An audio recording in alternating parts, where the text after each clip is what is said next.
Hello, this is Catherine from Accelerated Reader, reading books for you. Today, I will be reading Chapter 8 from Zimbie by Surina Nel. Before I begin reading, I would like to give a big thanks to the author for sending me this book to read on my channel. In the description below, I've included links where you may find and purchase this book. Don't forget to like and subscribe. Chapter 8. A pickup with a horse box drives up the road slowly, dust bellowing up from behind the wheels. The trees on either side of the road gently sway in the wind. Birds pass over in the cloudy blue sky. James excitedly runs to the front door.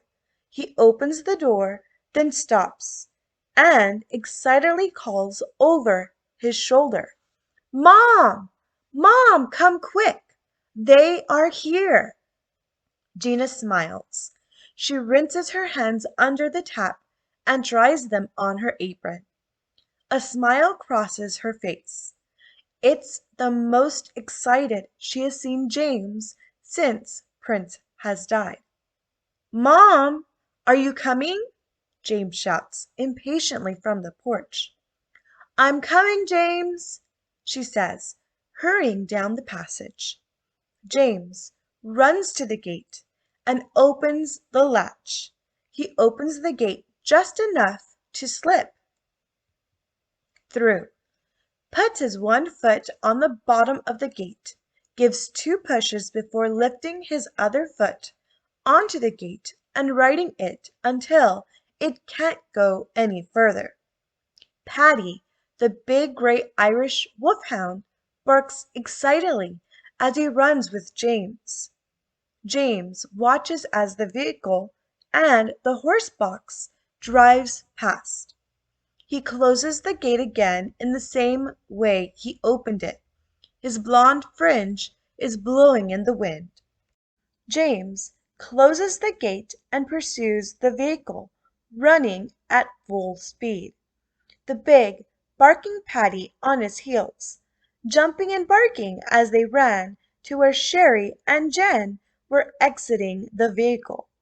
James and Paddy reaches the vehicle. James puts his hand on Paddy's head and told him to be quiet. Paddy calms down and stops barking. Yet his tail never stops wagging. Jen looks at Paddy. "Hello, James. What is his name?" "Paddy, 'cause he's Irish," he says, imitating an Irish accent. He turns to Paddy. "Paddy, say hello." Paddy lifts his left front leg in a greeting. Jennifer laughs and shakes his paw. James has a big smile on his face, and his blue eyes sparkle with excitement. "How do you do, Paddy?" Paddy barks and licks Jen across the face. He has a comical smile on his face. His tongue hanging out is priceless. Both Jen and James laughs at Paddy. Sherry comes walking around the back of the horse box. Paddy looks at her, still with the same silly expression on his face. "Hello, James. Quite a dog you have here.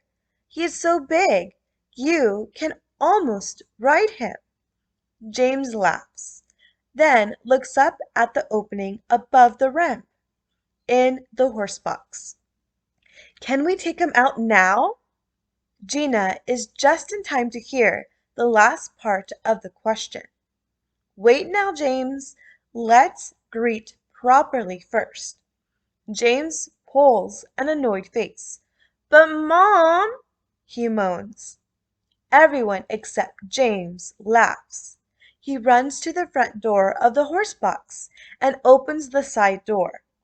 Curiously, Zimbie looks at the door as James's smiling face appears.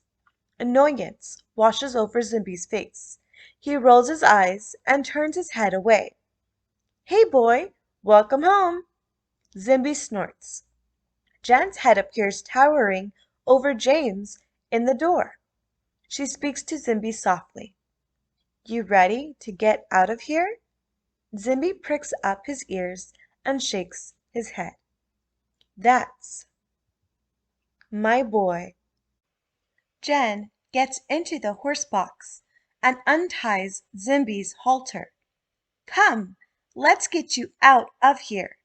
At the back of the horse box, Sherry releases the covered chain that keeps the horses from backing out. Are you ready, Jen? Jen nods. Let's go. Slowly, they start backing Zimbie out of the trailer. The feet on the ramp looks insecure. They take small uncertain steps until his hind feet find the solid ground. Soon his front feet touch the ground as well. Zimbie takes the time to look around. He turns his head to the right and sees a big white house with trees in pots on the porch. The garden is filled with beautiful flowers. To the left he sees the stables. There are only 4 stables. Each has a little paddock in front. A little strip of colorful flowers surrounds the paddocks. In front of the paddocks is a huge apple tree, branches hanging low under the weight of the apples. He looks past the horse box to his left and into a big pink tongue hanging out of Patty's smiling mouth. He yanks his head up and turns it away. He looks back slowly this time. The tongue is still there. Patty's tail doesn't stop wagging as he sits on the ground. It carves a heart shape in the dirt as it goes from side to side. Behind the heart made in the dirt, Zimbie sees bare feet. He looks up the 2 lanky legs, the black shorts and striped purple shirt, and into James's smiling face. Determined not to make eye contact, he drops his head and finds himself looking into the pink tongue again. Jen comes to the rescue after a short giggle. This is your new home, boy. James will take good care of you, I promise. Zimbie looks at Jen. He looks sad. Jen sees this and kneels down. She takes his face between her hands and puts her forehead against Zimbie's. Don't be sad, boy. James will never hurt you. He is not like her, and he needs you. A tear runs over Jen's cheek and plops into the dust, the same time as a tear drops from Zimbie and also falls into the dust. Without breaking contact, Jen continues. I love you, Zimbie, and I only want what is best for you. That is why I brought you here. I'm not leaving you. I'll always be in your heart, and you in mine. Jen hugs Zimbie, then she gets up. She hands the lead rein over to James. He looks up at her and smiles. Spontaneously, he hugs her. He digs his face into her while her arms fold over him. Thank you, Jen. Jen nods, then breaks the embrace. To avoid the tears welling up in her eyes, she suggests to James that they take Zimbie to his stable. James agrees, and together they walk off with Zimbie in tow, leaving the 2 adults behind. Gina wipes a tear off her cheek, while Sherry swallows at the lump in her throat. Thank you, Sherry. I know it couldn't have been easy. I can see that Jen loves Zimbie dearly. Sherry nods in agreement. You have to thank Jen. Zimbie is hers, was hers. It was her decision to make. Gina and Sherry turn to the house to get some refreshments. Sherry looks at the 2 children, the pony, and the dog that is almost as big as the pony. She smiles as they walk the stairs and disappears into the house together. At the stables, James opened the gate to lead Zimbie into the little paddock. Jen waiting at the fence. She leans with her one arm on the fence. The other hand finds Patty's head. Patty sits next to her, tail wagging, as always, causing a little dust cloud around his tail. James turns Zimbie around and closes the gate behind him. He walks to the stable and opens the bottom door. He tries to lead Zimbie inside, but Zimbie refuses. He tries again, but again Zimbie refuses to enter. Deciding not to force Zimbie, James takes the halter off and turns Zimbie loose. "I've got cold drinks for you, Mom's" voice came floating on the air, across a butterfly darting from one flower to another. James stroked Zimbie's head and all along his neck. At the base of his neck he patted him twice lightly. "That's a good boy," he says, and in a Terminator impersonation, "I'll be back." James walks out the gate. He makes sure to close the gate properly and runs off with Jen and Patty.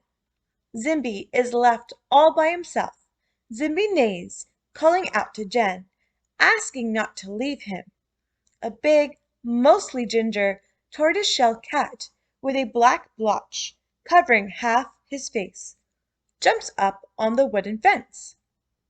He licks his big front paw and rubs it slowly across his face.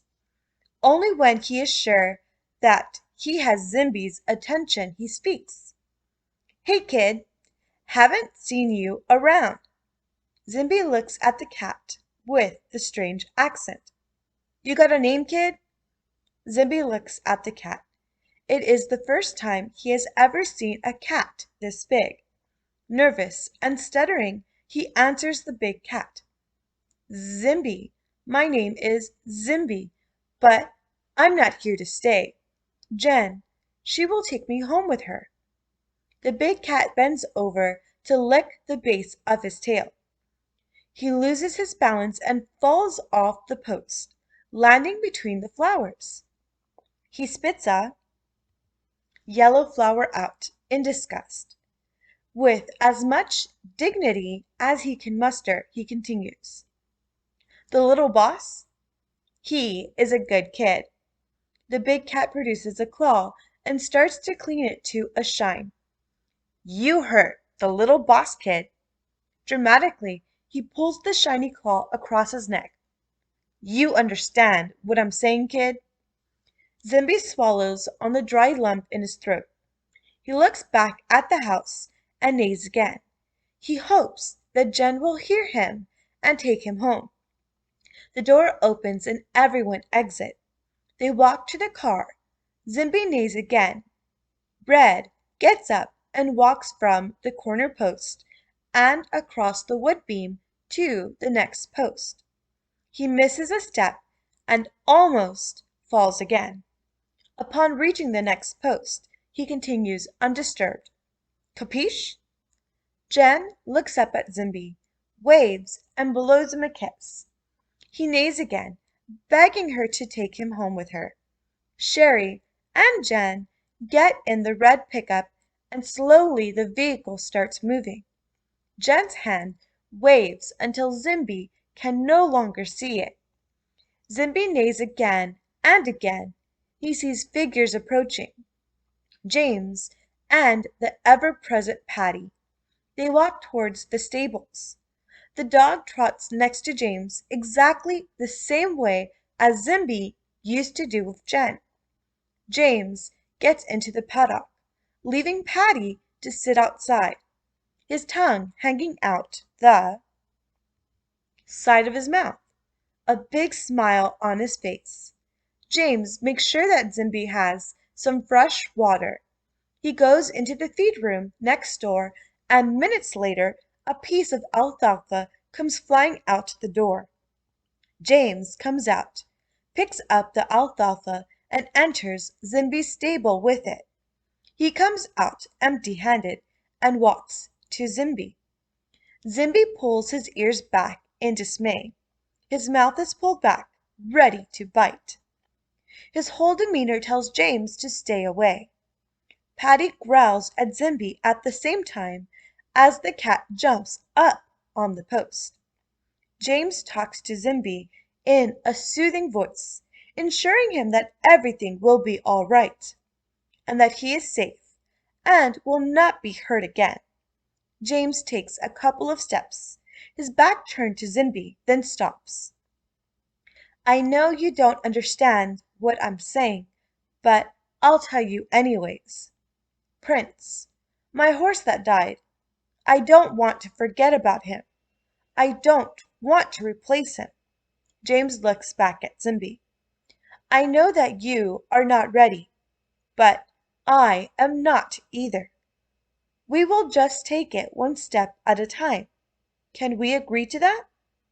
Zimbie snorts and drops his head. He looks very annoyed, but he nods his head in agreement with James. Your food is in your stable, and you have fresh water out here. I hope you sleep well. James walks off with the dog and cat in tow. Zimbie is left by himself while the orange sky turns to a black starlit sky. Stay tuned for Chapter 9. Thank you for listening. Don't forget to like and subscribe. In the description below, I've included links where you may find and purchase this book.